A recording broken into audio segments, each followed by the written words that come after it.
Hello, everybody. Hello. I'm Val. And my name is Mandy. And this is We're All Strangers podcast. Navigating life together. Today, we are here with a very special friend. Caiden. Yes. And what are we doing today? We are navigating interactions with strangers together. Yes, that's the longest title we've had so Yes. far. So Yeah, it was a bit of a mouth. You got it perfect. But I'm glad you figured it out.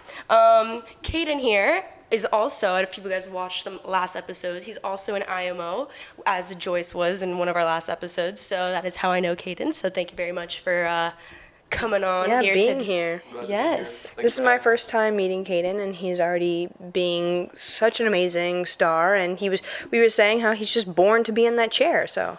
Yeah, what can I say?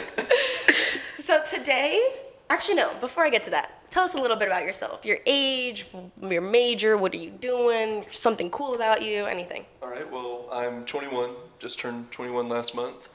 I'm a pre-health professional biology major. I am a certified nursing assistant, and hopefully one day I'll be a physician. Specifically, I want to do oncology, which is cancer. So cool. Amazing. So cool. He's going to be out there if you guys... Saving lives. Hopefully I won't see any of you. Yeah, I was like, you guys can always go to him, but I was like, let me not say that. Let's not wish that on We anybody. don't want that on anybody, sorry. Okay, so what we usually do with our interviewees is we do our special icebreaker box, so you can fill in, grab whatever you please. Don't look. Yeah, no cheating.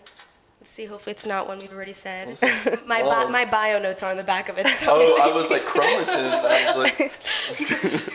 All right. What takes a lot of time but is totally worth it? I'm nearing 10,000 XP on my Duolingo. I'm wow. learning Yiddish. So far, I've pretty much just got the Hebrew alphabet down. Oh, wow. But, Can you give us a little something? not much. But, excuse me. Ich bin Caiden, and I can say a lot of stuff that's very similar in English. Like I can say, du mama is giraffe, which I just called your mom a giraffe. No offense to anyone's mother. Whoa! But I can read it phonetically. I just don't know what I'm saying out loud. So Yiddish, because you just said giraffe, that sounded pretty much like giraffe. It's, Giraffe.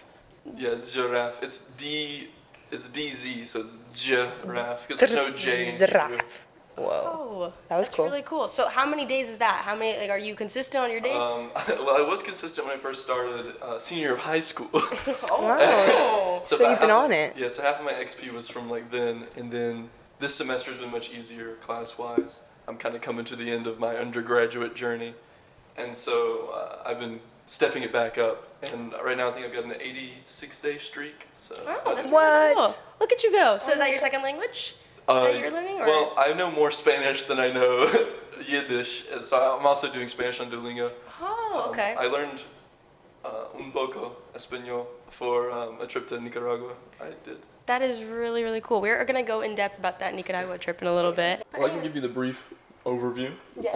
So I was the Chief Financial Officer and one of the Executive Board members of International Medical Outreach, IMO. And I had planned for the summer trip to be to a small mountain village between Chinandega and Chichigalpa in Nicaragua. And it ended up getting canceled by the E-Board more broadly. And so I just went anyway with my girlfriend and her best friend and her best friend's boyfriend, which is also my friend. And we were able to, over a period of 3 days, we treated 66 people with medical needs. You'd be surprised at the rate in which women have UTIs. I think probably about 75% of the adult women we Oh my goodness. had a UTI. And then the younger girls, it was probably about 1/3.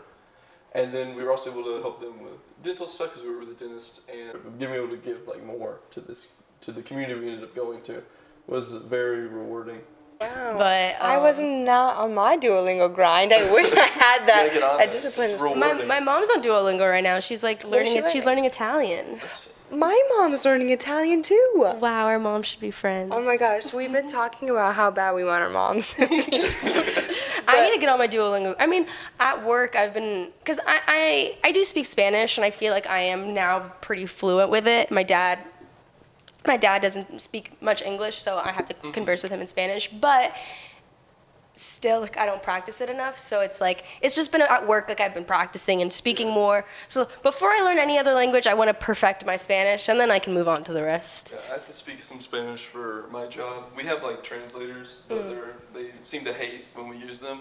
Translators, like phone translators, or like people? So they're iPads hooked up to like stands that we wheel around to different patients' rooms, and I've only ever had to use it for Slovakian, Spanish, and I had a Korean patient who was over 107 years old. Wow, 107? 107 is... Did he look good for 107? Well, I don't know what a 107-year-old is supposed to Yeah, look what's like. the criteria? Once you get above like 90, it's like, I think everyone looks good for their age. You're right. Fair He enough. was, the day before he came in because he fell, but the day before he came in, he was walking 2 blocks down to the barber shop and giving himself showers. So, but the day he came in, he was a lot of, especially when you get to be that age, when you get injured, you don't just lose like your physical abilities. A lot of the time, you'll temporarily lose a lot of it, like mentally. And so he was kind of talking gibberish and stuff while he was there, and he was kind of afraid of the translator iPad. Aww. But like he seemed. I mean, he was trying to punch me every time I changed him, but he was also. We had mittens on him, so it didn't really hurt or anything. Oh my god. Does that happen often? Did I get punched? Yeah. No, it's more so like sexual harassment is probably the most common. Really? Really? Yeah, I do baths primarily. Yeah. That's like a large portion of the job, and I'll be washing female patients for the most part, and they'll be making comments about having a young man bathing them, and I don't get it nearly as bad as the female techs do. So Advent Health calls CNAs patient care technicians. I guess they don't like the name nursing assistant. I don't know. Wow, I didn't think it was that all. Well, that's how it is also with like PAs and like being physician assistants. Said they don't like the title. It's just assistant. It's not the favorite. I guess the most favorite thing. But wow, yeah, I always was like wondering with like when I was. I mean, I don't want to be. I'm not I never really looked into becoming a CNA or anything. But I have a lot of friends that are, and I'm just like, it must be like. Was it hard at first to like start bathing and changing? Do you change people as well? Yeah, so. Well, I do. If you're planning on becoming a physician, right, or you're pre-medicine at least. Pre-med. I'm still figuring it out, but yes. Of the jobs you can get, like getting up to that, the common ones being like a scribe, an MA, being a medical assistant, or a CNA, a certified nursing assistant. Thank you. I was going to ask for people that don't know the medical terms, including myself. I would certainly recommend CNA. I think it's going to build your bedside manner the most, and it's going to really show you what your nurses and nursing assistants are doing. Appreciate them. It's going to help with that, I think. But yeah, it's the first. And when I started, we had a lot of very long-term patients on our floor, which is unusual for us. Not unheard of, but unusual. And when I first started working, they were like, "Don't quit. Like, it's gonna get easier. Like, this month's just been really hard." And so after that, it did get a lot easier. But no, you never quite though get it fully adjusted to the smell of feces and throw up. Yeah. Those both remain Just difficult. as bad. I mean, they get a little easier, but you kind of hit a limit, and it's like, okay, now it's not getting any easier. Yeah, like I work at an OBGYN clinic. I'm an MA, and we're doing like the urines every day, like checking their urines, pregnancy tests, whatever. And just like that initial cup open is just like the wave of urine in your face. Sometimes it's like, okay, it's just pee, it's whatever, but sometimes it's just like strong, or sometimes, but overall, like people are always like, is it like whatever, like is it gross? Or honestly not. Like when I'm like in the room with the patients, it's never gross. Like it's just bodily things to me. So I think those things you get used to. Odors maybe not so much, but I give you both lots of props for dealing with that, because just bodily stuff, I'm like, "Ugh, get that away from me, please." I don't have a big problem with throw up. I know there's some people that like, if they hear somebody gagging, they're like, "Oh, you can't do throw up." Well, no, actually, I don't know. it's I like just get don't away like from that. me, go nowhere near me. I'm like, I'll be fine with that, but I don't know, any other bodily fluid things, blood, guts, pee, I don't even know. Pee's like the least bad. But Like, it's don't. just tough when you open their diaper and they pee on you.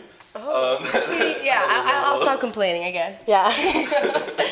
All right, so we're gonna start with question number 1 today. That was quite a long icebreaker, but I loved it. It was great. Yes. So, would you consider yourself an introvert or an extrovert? Either answer. In what scenario do you find yourself most social? I'm always hesitant to kind of lump people into like personality-based categories, especially when it's like a dichotomy like that. Okay. I would certainly say I'm more extroverted than introverted, but there's certainly situations where I am more introverted. This, the situation where I'd say I do best socially would be in like large groups with a bunch of different conversations going on, where I can kind of ping pong between different Float conversations. around. There you go, float around. So see, I like that. I think I'm also like a floater in a sense. Like in any social gathering, like I like to bounce off in different conversations and always talk to different people. I feel like I've always been considered a floater. I feel like that's the best part. Okay, so you said you consider yourself a little bit more extroverted in those settings. What about the more introverted side? When do you find yourself a little bit maybe more? Well, one place would be kind of at work. I certainly feel like in a lot of places it's not my place to talk and speak. So in those situations, I tend to be more reserved. In any situation where I'm kind of a jack of all trades, master of none when it comes to knowledge, but any situation where I feel very much outmatched in someone else's intellect Yes. on the subject, I tend to be more hesitant to speak. See, I would say like even when I'm at our IMO meetings, like I love it. I love being surrounded by people who are super intellectual and like I'm always learning from you guys because I feel like I myself, I'm not very experienced within like the medical field even because like it's just something very new for me. So whenever I'm at like our IMO club, like everyone's getting in these conversations. Whenever we're like talking about something, we have somebody in our club named Jeff and he's just so smart and I'm just like, and I'll just sit there and on. I'm just like, oh, keep going. You guys can go. Spill your stuff. But I do believe that like I am more social in any sense where I have like more confidence in what I'm saying and like I can speak because obviously like if you're not confident or whatever, I tend to just like back off and I listen and whatever. Yeah, I was just about to say that I think confidence plays such a huge role in like if you're gonna be an introvert or extrovert that day. I feel like most everybody is kind of naturally already an extrovert or an introvert, but depending on the situation, you can bounce off between that because I think I'm more of an extrovert.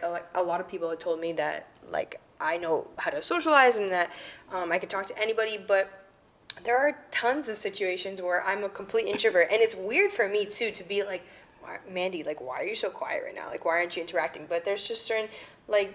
For some reason, church for me is such like you said, it's not really my place to be going and bouncing around when everybody's just in their, most of the time I feel like everybody's in their own kind of zone, in their own like piece. So I don't want to disrupt that. But then, same thing with the gym. I feel like it's so hard to like be extroverted at the gym unless somebody approaches me first. You know, like I don't think I'll ever go up to somebody and be like, hey, we should go work out sometime. And some people do that, and I applaud them for that. I would love to have like a sometimes gym people buddy. ask to like join in on like my set or something. Like if we're like, they're like, oh, like are you still using it? I'm like, yeah. And they're like, oh, can I like work in with you? And I'm like, sure. Like I don't mind, but I'm like, I get so nervous. I don't know. I couldn't ask somebody. I'd feel like I'm like intruding on their like personal space, which I don't mind. But it's like sometimes I'm like I get a little nervous. So that's Kudos to people who are able to do that because I can never. Yeah, I guess it's also like it depends on which time you spend in the gym, I guess. If you see the same person 10 times, it's like, okay, now I feel like I know them well enough to say something. True. To them. I think I kind of agree with what you say. I think I'm a little bit of both in the sense like I feel like I'm introverted, a little bit of extroverted. I feel like I come off maybe very extroverted. Like in any situation, I feel like I try to be enthusiastic, very charismatic and everything. But when it really comes down to it, I'm kind of just very much a homebody. Like I'm very much like I stay home. Like I like doing my own thing. Sometimes I tend to like hide in my little like bed and like shell, and like I just do stuff things on my own, and it takes her to come and like take me out and be like, all right, come on, let's go. It's true. I come in her room. She really is in the shell on the floor too, not on her bed. Laying on the floor hits different. Top tier, guys. She's laying on the floor in the shell, and like I'm like, hey, what are you doing tonight? One time, did you see the closet? You saw how the closet's in the bathroom? I wasn't looking around too much. There was one time where she was like, Val. She comes into my room, nowhere to be found. She goes in. I'm like laying on my closet. In her closet, like I have to go through her room, through her bathroom, into her closet, and she's in the corner of the closet. Out of all find things. comfort in No, it. it's so cute. So I have my moments. I feel like I'm definitely most social when I'm around a lot of people, and I feel like if things start getting quiet and things start like getting awkward, like I feel like I'll always throw in a question like, so what's everyone's favorite thing to do, or so how's everyone's day today? Like I throw in an icebreaker question all the time because I feel like it just makes people laugh. It's an enjoyment. Like what else can you really say, you know? So it all starts with a hello or sometimes eye contact, a smile. So have you ever had something like that or just any small interaction with someone, whether it was at work, a grocery store, parking lot, grocery store? Sorry, I saw you make fun of me for that. Stop. Grocery store or parking lot, wherever that may be, and it ended up making your day or it ended up going further than that interaction. Well, one that happened kind of recently is I went to go to work and they had cut me but didn't call me, or they tried to call me and didn't go through. And so I get to work and I get to work at 6:30 a.m. And so I get there and they're like, okay, we don't need you for today, you go home. So I was like, okay, whatever, I'm up. So I went to go to my girlfriend's apartment because I was like, I'll cook breakfast for her or something, get something good out of me waking up this early. And when I had stopped in her parking garage, a dude who was going up the parking garage stopped his car, like honked one time, and then pointed at me, pointed at his shirt, and then gave me a thumbs up because I was wearing my scrubs. And so that kind of made my morning. I was like, maybe this morning didn't suck. See, I like that. Such a simple little like actually that happened today. Really? I went to the clubhouse and to pick up a package that I was going, and I was wearing green sweatpants and my black shirt, and the girl was like, hey, and I was like, hey, and she was like, look at what I'm wearing, and she was wearing green sweatpants and a black shirt, and I was like, look at us, and it was that's so cute. It was so cute, and she was like, what are the odds? I was like, oh, and that was it. That was really cute. I'm sorry, I forgot to tell you. No, yeah, that's cool. Okay, would you guys consider like a customer as a stranger? Sure. Right? Yeah. Okay, so yesterday I had work and it was extremely busy, super, super busy, and I saw this couple that I was serving them, and I just like kept forgetting to get them their drinks. Like it was just so busy, it just flew over my head, and they were they were so nice. They were like, take your time, like it's okay, like breathe. I was like, thank you so much, like I needed that. And then as we're like, the more I'm talking to them, the more like I'm serving them, they're like, I wish our son could date a girl like you. And I was like, oh, what do you mean? And they're like, you have such a great smile, your personality, I can obviously see you're very hardworking. Like the last one he brought over, we did not like her. I was like, whoa, why am I literally being integrated in the family? No, she really went off, and she was like, next time my son's in town, I'm gonna bring him and get to meet you. And I was like, okay. But I just thought that was so funny. And I like, yes, I was having conversation with them, and it's as my job as a waitress, you know, you want to have that connection with your customers, be nice. But like, it was so busy that I felt like I barely had a conversation. It was just a few nice words, trying to be as good as possible to serve them. And they like said all of that to me, and I thought that was so cool. And I was like, it made my day. I was like, thank you.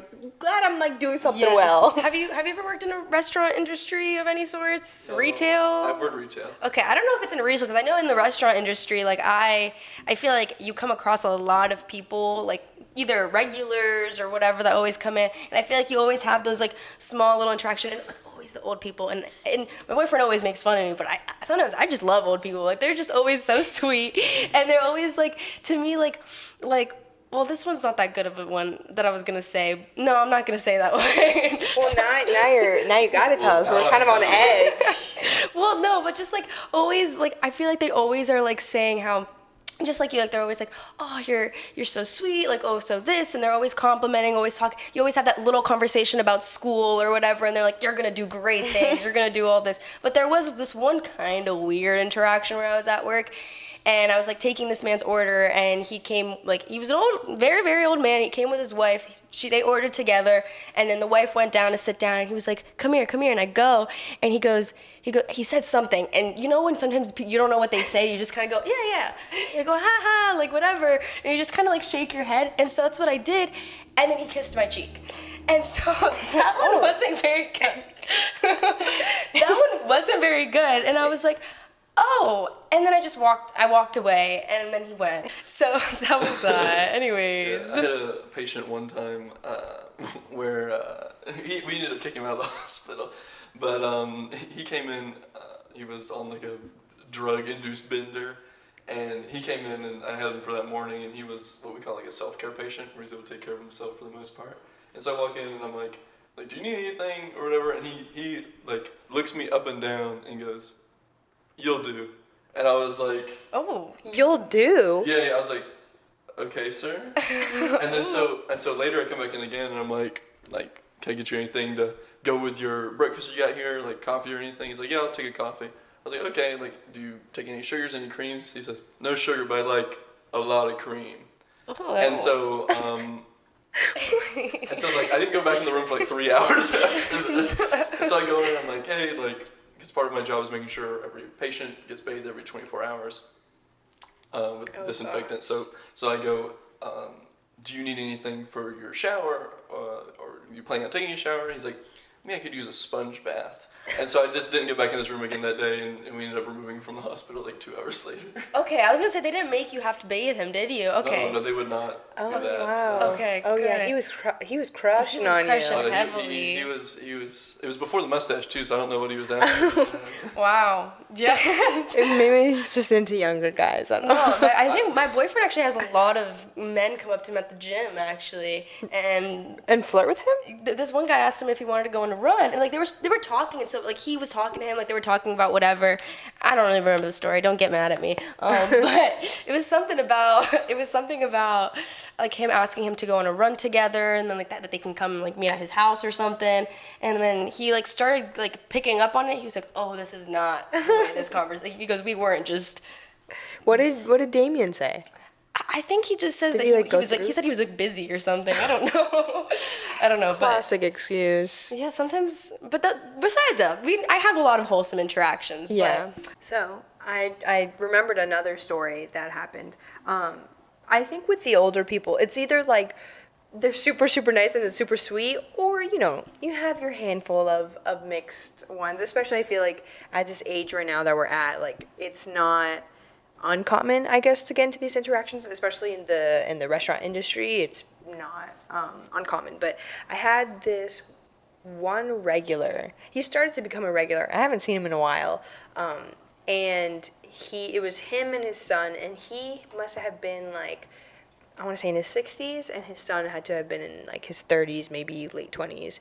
And he, like, I saw them the first time. They were super nice. I know he was making remarks of like, you are so pretty, like, da-da-da-da. Nothing like crazy bad. You know, got to make that tip somehow. And that was fine. And then they came again, and they requested me. And I was like, oh, I'm my first regulars. And this was me working to the restaurant industry maybe like a month in. And I was like, this is so cool.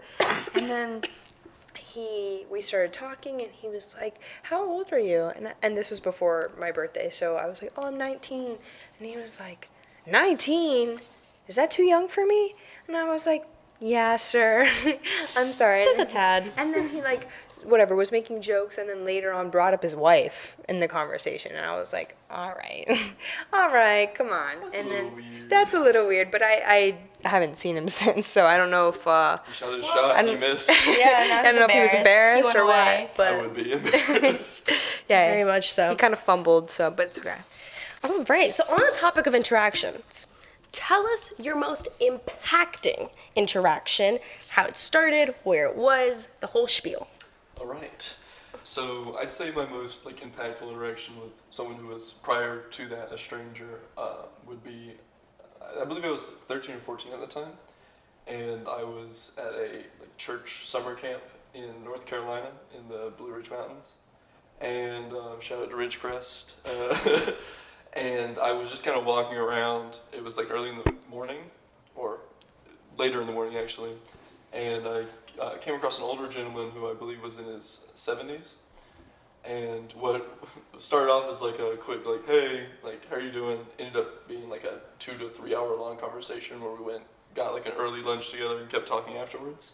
Wow, and you're 13, 14 years old. That's really good that you felt like you were just talking it up. Yeah, I think talking to him definitely broadened my perspective on people, just because of how wonderful the interaction was. Before that, I guess the most correct term would be I was almost kind of bigoted towards people who have been in divorces, and that in my parents had also been in a divorce. And I got to see how that impacted myself and my brother.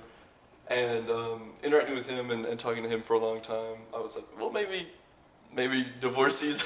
I still don't think divorce is a good thing, but it's maybe not so bad. And yeah, and so is that was the conversation? Was that what it really was centered about, or no? was it? It was. He mentioned that, and the whole rest of the conversation was just him imparting wisdom. What did you guys first talk about that escalated you to go have lunch with him and that made you want to continue this conversation? Because it must have been something that really sparked you to be able to continue that. Because sometimes you meet people and it's either you get a good vibe with them and then it's okay, yeah, maybe we'll do something after, and then it ends up not going through, or you never see somebody again. How did this end up going through? I never saw him again, or I did see him in passing one more time before the week was up, but one of the reasons we both went to lunch at the same time was everyone's lunch was on the schedule. So that was just our scheduled time to have lunch. I don't really remember the details of our conversation. It was 7 years ago at this very point. bad.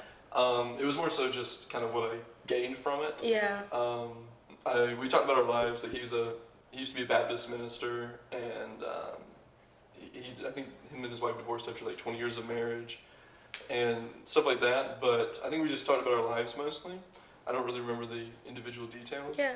But since then, But even then, it's super cool that something like that sticks with you, and the fact that it the effects of it after, and the divorcee concept and everything. I think it's really cool that people can leave an impact like that.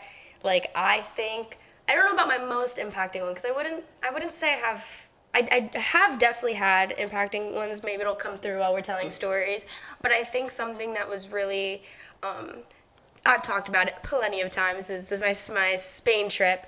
But literally, I was of course nervous. This is the first time I've ever flown alone. This whole experience is it's all very new, very exciting, very everything. And my first flight was from Miami to New York. And so my flight from Miami to New York, I sat next to this older gentleman, and I was sitting there, and maybe we were 5 minutes into the flight, and he was just I don't even know how the conversation started now that I'm thinking about it. I don't know what it was, but he was I have a daughter, and he starts telling me stories about his daughter, and he starts going in depth and was telling me just about everything that she's doing. She's she interviews all sort of famous people, like The Rock, Riverdale cast, and Jennifer Aniston, all these people, and he was just telling me all about her, and he was like, you know what, you really remind me a lot about her. I can see that you have a lot of passion in you. It's really cool that you're doing this experience. Your mom should be very proud of you. And we were just going in depth about this, just a whole life story on my entire, New York flight. And he was just I hope I'm not bothering you. I know this is, he was I don't know if this is weird. You can feel free to go to bed or anything. And then in the most nicest way, did not come off weird at all. He goes, don't want this to come off weird, but if you need a shoulder to lay on or anything, that's so sweet. Because you can lay on and anything. He's I'm a pretty big dude, so I'm pretty comfy. And that was weird. In a good way. It was in a good way. No, he was yeah. Sweet. And he told me, he's if you're doing this, you're going to Spain by yourself, he goes, get a journal. He goes, you need to get a journal, you need to document everything. He goes, and the first thing on there should be meeting me. He goes, and so it was. And so now my journal was, I wrote it down, literally was looking everywhere for this journal just to write it down. And so I'm really glad he told me. to get one because, I mean, I had thought about it, but he really pushed it. And he also told me to get chocolate churros. And those Did you get that? I did. And I thought about him. Solid. They were solid. They were great. Out of 10, out of 10. Honestly, they were good. Were they that good? Not so much. Which was better, the interaction or the churros? The interaction, honestly. The churros. Well, that's all that matters. Like, I feel like going to Europe and eating churros and chocolate, not necessary experience. Yeah. I feel like I can have the same, but. An interaction with a stranger, for me, that was the most impacting, was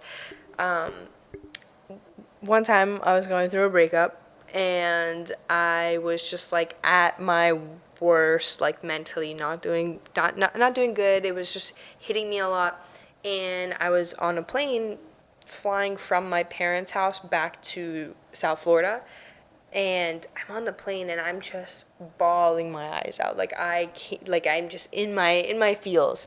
And this flight attendant walks by, and I don't know why, but I just had this urge to just talk to somebody. And there was nobody sitting next to me. It was a full empty row. So I had no stranger sitting next to me, but she passed by, and I was just she like walked by, and I was like, "Excuse me." And she was like, "Yes, is everything okay?" And Sorry. that's okay. And all I said was, "Can you talk for a little bit?" I don't know. Wow. I know it's so unlike me. Like, listen, I'm an extrovert, but I'm not that extroverted, especially like when I'm like puffy at it and everything. But I just had this urge to talk to somebody. That's how low I felt, and I was just like, "Can you talk?" And she was like, "Yeah, like give me one moment." And so she left, came back, brought me a water bottle, a bag of gummy bears, and some tissues. Which, let me tell you, on a Spirit flight, that is expensive. They don't give you that for free. $100. Yeah. Yeah, literally. And so she sat down and she was like, "What's going on?" And I was just like, I'm going through a breakup right now, and explaining to her this whole thing, because it was this whole experience. And and she just sat and just gave me advice, and she told me her own personal experiences that kind of relayed onto mine, and it was such a great conversation. And then that was it, and then I left the flight, and she was like, "Listen, if you need anything, like, here's my phone number."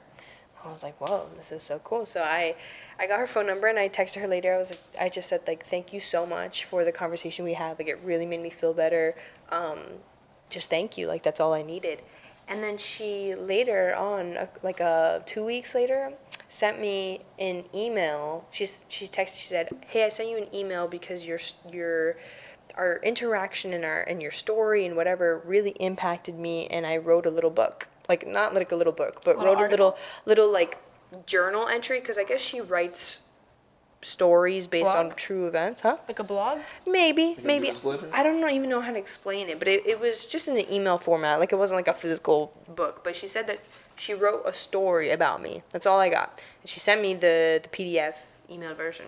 And it was just like a third-party perspective of our conversation and the story, and then kind of just, I don't know. It was, and she That's called it, cute. and she called it Mandy's story. Oh, And I love was that. like, that's crazy that I just met her, and it turned into this whole thing. So that was a really impactful stranger story for me, and I'll never forget it. You never know what a stranger can do for you and help you out with. And you're talking about the phone number. A little brief one was, I feel really bad. I went to go get my nails done on this one time, and I had a nail lady, and you're sitting there, you won't know, but I don't, unless your girlfriend makes you get a little manicure. I did one time, and it was one of the worst experiences of my life. It hurt Why? so bad. Some guys love it, actually. No, when I got my cuticles pushed back, they hurt for like 3 days. That's because you need to get them pushed Yeah, back. not worth it. It didn't even look any different hardly. Like, I'm fine with my cuticles being where they are. Not worth it. Okay, valid. Well, listen, it's a long, it's a long process, and so when you're sitting there with your nail lady, nail man, whatever, sometimes people usually don't talk, but that day, I think it wasn't Valentine's Day, it was a little bit before Valentine's Day. Me and her were just talking, and she was telling me all the tea, okay? She was telling me all the tea about her sneaky boyfriend next door at the painting shop, and saying how she also met somebody on Tinder or something that she's seeing, and she's telling me like who she should spend Valentine's Day with. And she's much older than me, but she was going and she was talking, and we had a great time. And then I think somebody that I did not get along with at the time had just walked into the nail salon, and she was like, I had told her like the whole little story, and she was like, oh my gosh. And it was like we had a little bonding moment, and at the end she's like, I love you, here's my number, and every time you need to get your nails done, request me. I lost the phone number. And I couldn't go into that that was my like home nail salon, and I couldn't go into that nail salon again because I felt like really bad because I didn't remember her name nor her phone number, and I felt bad if I were to walk in there and she was like, wow, you didn't request me. I felt really bad, so I didn't go for the longest time. I went to a new salon and she was there. Oh no, she followed you. No, she was there. I was like, no way. Wait, stop. She was I was not expecting that. Yeah, that was a twist. That was a good twist. That was M. Night Shyamalan level.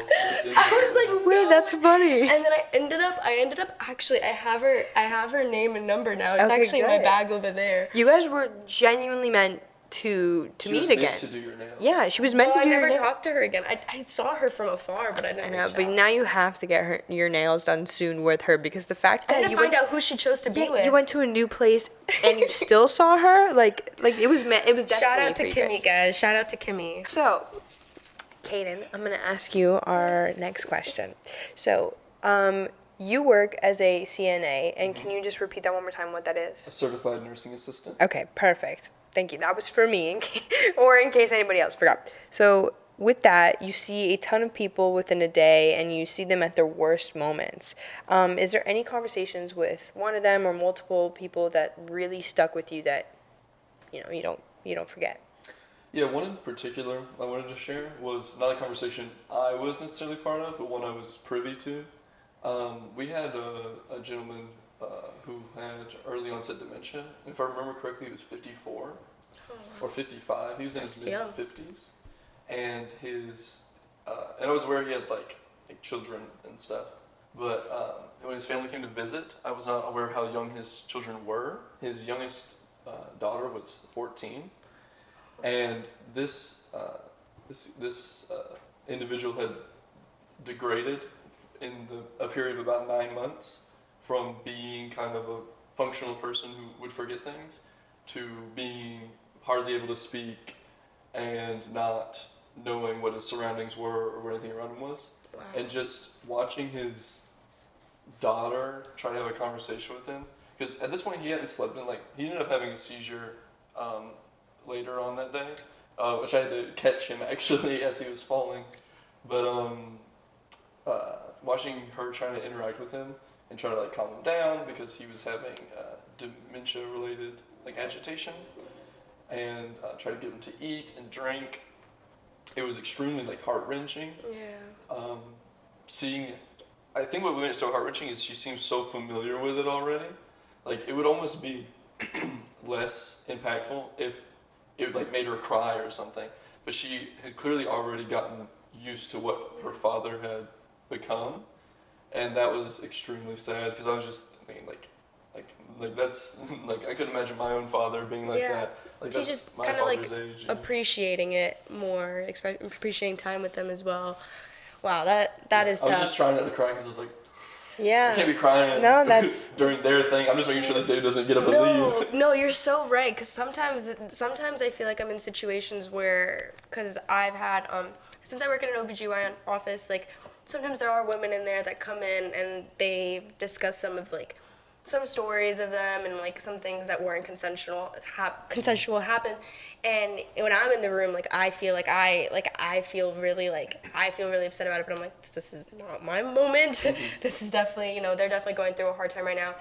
And I think it really opens you up to a whole nother world of things, because I feel like I'm personally very fortunate enough that I think the immediate people I'm around, we're all moderately very healthy. I'm around a lot of people who are doing, my grandma is really well. My grandpa, not so much, but he's still, Still kicking. Bill's still kicking, he talks it up. I actually showed him this podcast. It's actually pretty funny. I showed him the podcast, and he had the headphones on, and he was sitting up so excited with it. Within 5 minutes, he was dead asleep. But anyways, yeah, so I think it really, being in this field, it really just shows you just whole Different stories of people's lives. and I feel like it's a lot of appreciation that you get, and it just, It's very eye-opening.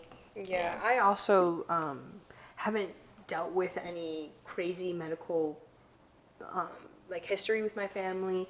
I've only gone through personally only one death in my family because my grandparents, my aunts, my uncles they're all on the younger side because they all had kids young, like, and it was just on repeat. That's why I'm cutting that lineage. Sorry, everybody.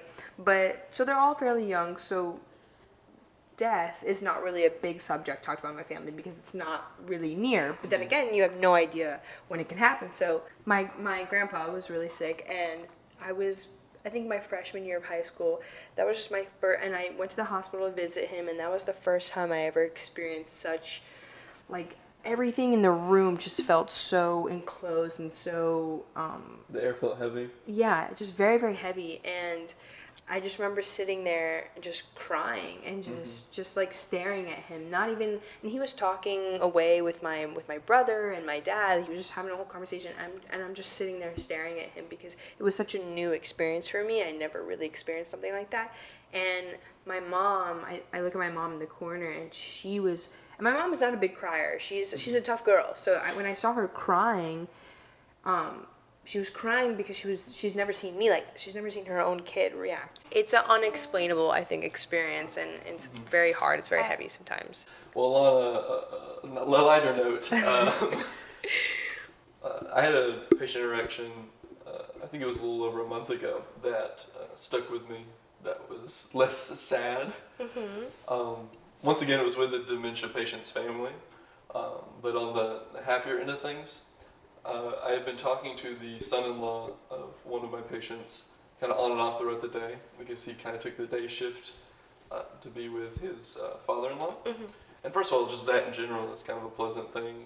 It's someone who's not really, it's his wife's father, and he's there, and not that you're any less related to them if it's your wife's father. But it's still the fact that you're making the time to be there and everything, and you're not even blood related yet. And just in general, when family actually stays with the patient, it's always improvement. Most patients don't have family there all the time. And me and him were talking about just like how blessed we were in life, and he was talking about how, like, well, obviously the situation that was happening with his father-in-law was not good. It was progressing slowly enough to where it was like they felt like they had time to like mourn him, like, as it was going on, and they were just kind of living like with what they had. And then me and him were talking. He actually, in fact, he broke down crying, talking about just how blessed he felt to have what he had, and to live somewhere like America where there was so many options for him, versus, because he had done a large number of religious mission trips to Central and South America, and he was just kind of, and he was from Puerto Rico, but he was just kind of laying out the dichotomy of those two different, or the juxtaposition, I suppose, of those two different things, and just how blessed he was. And he almost had me crying too. I'm not a very easy crier, but I was like, guys, all right. Wow, I feel like in this job you get put a lot in the position that you're about to cry for someone who's not as emotional. But well, that's nice. It's always good to have a nice more. What is that word for it? Upbeat. No, I'm saying like a cry that's more, or like a feeling, emotion that's more on the happier note. But like I wanted to say it better than that. Not a sad cry. Yes. Heartwarming. Yeah, sure. A A goal for this new year is I need to up my vocab. Because especially with here, like I just want to sound professional. I want to sound like I know. Yeah, like, catch us in the new year, guys. Our episodes are gonna be so intellectual. You have to be able to articulate yourself in a more sophisticated like manner. you with we were saying dichotomy or something. I was like, I wow. don't think that was quite the right use of that word. Yeah, but juxtaposition was good. Juxtaposition I like the word I juxtaposition. don't think dichotomy is necessarily wrong. It's just not the right connotation. We're trying. That's all that matters. Yeah. There we go, You sound there we go. smarter than us. That's You for do, sure. you do. You're making me nervous. Okay, so usually people avoid interacting with people they don't know, whether that's because you're too scared or because they're just kind of content with the people that they're around, their circle. Why do you think people should be encouraged to talk to strangers? And through your experiences, how has it benefited you? Well, I definitely think there's nothing necessarily wrong with having kind of an inner circle of people you're closest to.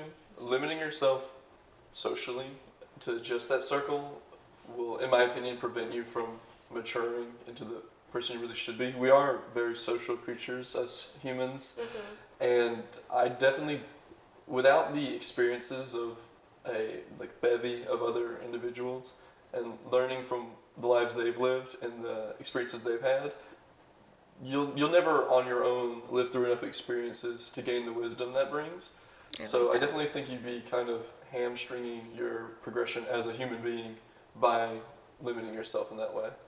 I love that. You know, life is hard sometimes, and I think, you know, talking to people, not only can it make it more enjoyable, meeting all these new people. I feel like it's a great way to make life enjoyable, but at the same time also learn things. Yeah, I think there's also nothing wrong with talking with strangers. I mean, obviously, people are like stranger danger, but as you get, Don't let old men kiss you on the cheek. Yeah, that was a mistake. That's not a good interaction with a stranger. I think you can learn a lot from strangers, and I think you can have really cool stories to tell. It's okay if I think a true stranger interaction is somebody that you'll never really see again. And I think that's what's so cool. It's the boom. It's kind of like they dropped the mic and then they left. It was such an impactful experience that you get to share it with other people. But are you ever gonna see them again? Isn't Probably it not. cool to think that you might be a stranger in someone else's story? Like, you might be, Yes, that's cool too. I wonder if I've been told, like, oh, I had this interaction with this girl, da, da, da. Because I made it a big thing of mine when I was a host at Cheddar's that I loved. Love Cheddar's. Yes, I loved when people would come in by themselves. That has actually made me be like, oh, I want to go to a restaurant by myself. Because I can go. I've always thought I can about go doing that. eat at, like, Chipotle by myself or wherever, like, a little, like, small place. But, like, I've never gone to a restaurant to eat by myself. But that was very, very common. People would come in with their headphones, a book, or whatever, and they'd come sit by themselves. And, you know, I'd take them to their table, and I would make it a very big, like, thing of mine to, like, go over to them and, like, talk to them, compliment them, say something, have a small little conversation with them. And I remember this one little time, there was a server there that he wasn't the nicest, everyone would say. Everyone wasn't the biggest fan of him because he was just like a little mean sometimes. I mean, he came off a little harsh. He was a little cold. And this girl came in, and I sat her down, and I was like, hey, you're beautiful, by the way, da-da-da-da. And then came on back to my stand, and then the next day, or no, maybe it was later that day, the cold server came up to me, and he was like, my girlfriend really liked you, by the way. And I was like, oh, great. And then after that, he was so nice to me. So it was just, I didn't even know it was his girlfriend. That's the way in the door. Yeah. That was the way in. And then every time after that, he was like, oh yeah, just sit, if you need help, you can sit at my table. Like, it's fine. Like, I'll pick up any tables you need if it's getting busy. I was like, great. I didn't even intentionally do it. So You never know. I feel like a kind thing to say every day, or, you know, that one stranger you should tell them about your story about the thing that you did. Oh, one time I was, I just got back from school. I don't know. This was like a month ago. This was pretty recent. I got back from school and I was like, I'm really, I was on my period. Not to be weird, but I was on my period and I was craving Chick-fil-A as one girl does. And I was like, I'm gonna go get Chick-fil-A after school. And I was in line and I was on the phone with one of my friends, and I see, like, in my review mirror, this girl is just like sobbing, like full on, like one of those hyperventilating cries. And I told my friend on the phone, I was like, oh my gosh, she is having the worst day possible. I don't know if she got broken up with. I don't know if she lost her job. It's looking like something traumatic. And I was like, I just had this urge. I was like, I should pay for her meal. Like, you ever see those videos where people are like, oh, just pay for the person behind me? But I felt like I needed to do that. I don't know. And my friend on the phone's like, oh, no, it's okay. Like, you don't have to do that. Like you're fine. Just go on with your day. And I was like, oh, okay. And then the Chick-fil-A worker, when you're in the line, they have, like, your little tablets, and there's multiple people. So you can go to my car, that car, that car. And I saw a Chick-fil-A worker going to her car before mine. And I was like, no, like, please don't go. That worker passed her car and went to this person behind her. And then a worker to me. There was no worker to her. She was right in the middle. I was like, it is meant for me to do something. So I ordered my meal, and then I was like, also, can you just pay for the girl behind me? And the Chick-fil-A worker is like, yeah, of course. You know her? And I was like, no, I have no idea who she is. She just looks like she's having a bad day. And she goes, oh my gosh, that's so sweet of you. And I really didn't think anything of it. I was like, no, it's okay. Like, just just tell her her food is paid for. And the Chick-fil-A worker was so shocked. She was like, I'm going to do something like this. Like, that's so nice. And so that girl goes to the car and she's like, hey, what do you want? Blah, blah, blah. And all I can see is through my rearview mirror what's happening. And then all of a sudden she like points to my car and the girl started crying of like happy tears. Like you could just see the smile. Happy tears is what I was trying to say before. Happy tears? Yeah. She was crying happy tears and we started driving up and she like waved her hand and smiled and I like got out my window and I was like and yeah, so maybe I was You were someone's stranger You were story. someone's. Oh, So I hope she's She made doing. me cry when I was having. Yeah, I think I was on my period that day. She came home and told me that story. I was like, She started crying. I was like, "Did you want a Chick-fil-A? Maybe I should have got you a Chick-fil-A." I actually went to Chick-fil-A that day and got a free sandwich. I should have paid for someone's thing. Oh, it's okay. I got a free thing at Chick-fil-A once. It was a milkshake, and it was after I like bombed a test. And I was like, at least I got this milkshake, and then I ended up spilling it in my truck. Oh, So I was like, wow, that is Chick-fil-A is always the medicine, but when you spill Really it, not that's for that day. But yeah, I think that just shows that you Do never a kind thing Yeah. today. Whenever you're watching this episode, if you're watching Be this a in the good car, person. be a good person. Pay for someone's meal. because you never know if you'll be the stranger in somebody else's story. So oh, that was sophisticated. yeah, Oh, thank you. I love it. But anyways, that is the finishing of the episode. Thank you so much for watching. Guys, please please subscribe. Please tell them to subscribe.